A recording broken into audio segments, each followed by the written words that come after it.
You know, Netflix is facing a lot of challenges these days. We've got Disney, Apple, the HBO Max, NBCUniversal, lots of competitors. So, can Netflix survive? Well, yeah, of course it can. It's Netflix. But what does survival actually look like for the Beast of Binge? Well, it won't look the same as it does now, that's for sure. Or, to put it another way, Netflix today would be perfectly recognizable to a Netflix user from 5 years ago. But Netflix 5 years from now? I'm not sure that's going to be the case. I think it could look pretty different, and I'll tell you why. Let's dive in.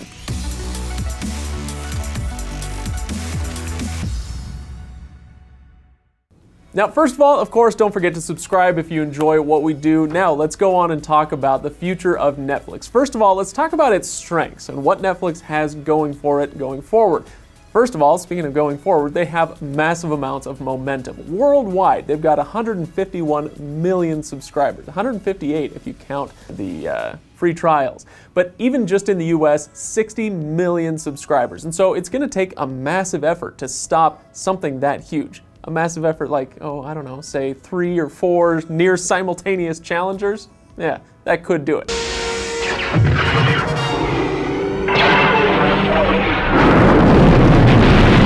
Now, the second thing that they have going for them is the content. So much of it, so much content. I can't even adequately express exactly how much content it is, so I'm just gonna throw it all up on screen right now. It's so much, so many hours, so many episodes and seasons of shows and all the original movies. And so even if we're talking about getting rid of the licensed stuff, I've been talking for weeks now about how all of these companies, all the Disneys and the NBCs, they're taking all of their toys and going and playing in their own sandbox. Even without that licensed material, Netflix has a ton of stuff, even stuff that you enjoy. Yeah, you have to admit it. Now, Netflix does have some problems going forward as well. First and foremost is that the binge model that they've created has turned into a beast, an unsatiable beast. Yeah, okay, thanks, bye. So, I lost my job. One more episode? Yeah. They have to keep feeding that beast more and more of that content. That's why they're putting in $15 billion a year right now of new content, because they have to feed that beast. Every time you see a new show and you get the whole season right away and you watch it in 3 days, well, they've then got to fill the rest of your week and all of the following weeks. So that's why they've had to put in so much time and money into creating new content. And it all adds up. If you add up the marketing costs and the content production spending, Netflix has spent, well, like I said, billions upon billions of dollars. In 2012, they were spending $308 per new subscriber. And that's risen now, so that in the last 12 months, $581 per new subscriber. So if you do the math on that, at $13 a month, that's the kind of middle of the road subscription for Netflix, every new subscriber would need to stick with Netflix for at least 45 months to make it worth Netflix's while for that new subscriber. That is probably unsustainable. So speaking of the price on Netflix, this brings up the second problem that they have. The pricing is high, especially these days compared to the new services. You think about Disney Plus coming in at $7 a month, Apple TV Plus at $5, NBCUniversal's Peacock network, because yes, they did name it that, is rumored to come in around that $5 or $10 range. And so Netflix is going to struggle with that price. They've talked about, no, they're not going to lower the price. The third one is that no one is left to buy Netflix. Now, this is something that is popular to do in Silicon Valley. You drive your value way, way up as high as you possibly can and then sell. And there were some market analysts who said that that was what Netflix was trying to do. They were eyeing Disney or Apple as potential buyers for their business. And, well, we see how that's going. Disney and Apple are doing their own streaming thing. Nobody is left to buy Netflix. So it could be that moving forward, they're in trouble that way. So what's Netflix gonna look like when this new regime kind of turns over? Well, this is just my opinion. I don't know what it's going to look like, but I suspect that they're going to switch to weekly releases. No more binging eventually. You're not gonna see that happen overnight, but we've already seen them pilot that with the Great British Baking Show, a very popular show that they've started to release on a weekly basis instead of releasing it on that binge model.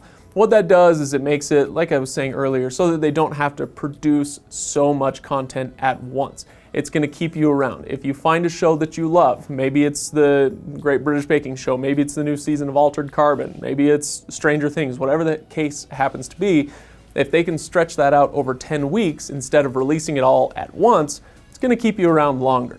Now, the next thing that's going to happen is Netflix is not going to spend the way that they have. Like I said, $15 billion a year, and they just announced that they are doing $2 billion more, but they've also said that 2019 is going to be the peak of their spending. Their cash burn is going to start to taper off after this year. Now, Reed Hastings, the CEO of Netflix, said in an investor letter in July, so this is pretty official stuff, he was addressing whether Netflix would ever have ads, and he says, "We, like HBO, are advertising free." And he goes on, it's a deep part of our brand. We're focusing on viewer satisfaction, whatever it is CEOs say. But I want to focus in on something here. He says that we're like HBO. There's no reason to mention HBO there unless it's to lay the groundwork for changing the perception of what Netflix is. So right now, Netflix is everything to everyone. They are pouring money into all sorts of content. And that's what's happening now, but I think down the road we could see a shift toward that HBO model where, yeah, the price is higher than Disney at $7 or Apple TV Plus at $5, but you're getting premium content for that premium price. I suspect that may be where they end up going.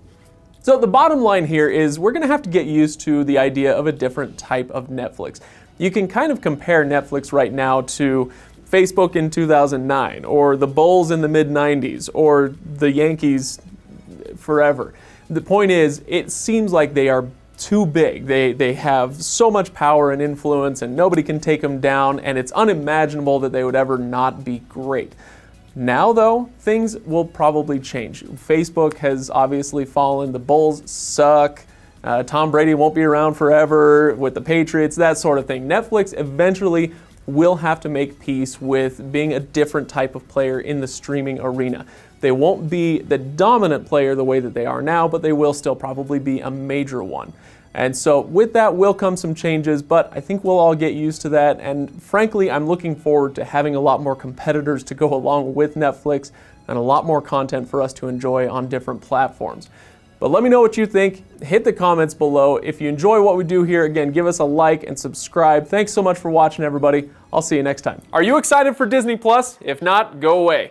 Well, no, I don't know. Maybe stick around. You might find this exciting. Reviews.org, the site behind this channel, is hiring up to 5 people to watch Disney Plus when it comes out on November 12th.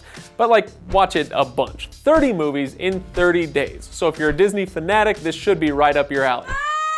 If you are selected, we will pay you $1,000 and pay for your Disney Plus subscription for a year.